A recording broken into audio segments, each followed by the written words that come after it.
In a shocking and emotional courtroom development, Bryan Kohberger, the former criminology Ph.D. student accused of the brutal slayings of 4 University of Idaho students, has officially pleaded guilty, bringing a dramatic and unexpected turn to a case that has gripped the nation since November 2022.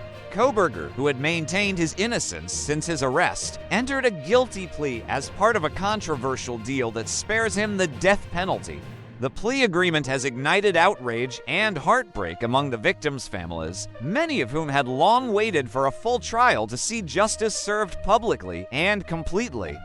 The murders of Kaylee Goncalves, Madison Mogen, Xana Kernodle, and Ethan Chapin shocked the quiet college town of Moscow, Idaho, and left a deep scar on the nation. Investigators described a horrific crime scene and a chilling trail of forensic evidence that pointed to Kohberger, including DNA, surveillance footage, and phone data that allegedly placed him near the victim's home multiple times before the murders. His arrest in December 2022 was seen as a breakthrough, and for nearly 2 years, the legal proceedings moved forward slowly, with the families of the victims enduring every agonizing delay. Many had hoped for a trial that would allow the facts to be laid bare and the full weight of justice to fall on the accused. But the plea deal, quietly negotiated behind the scenes and revealed in court, has altered those expectations.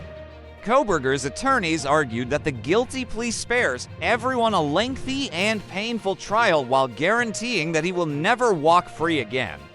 However, the announcement was met with fury and disbelief by the victims' families.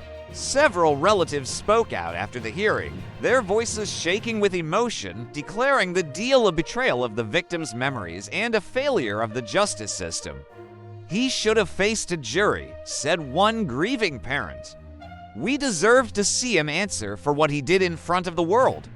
This is not justice, this is convenience." Emotions ran high during the proceedings, with family members clutching photos of their lost loved ones, sobbing in court, and expressing their heartbreak and frustration.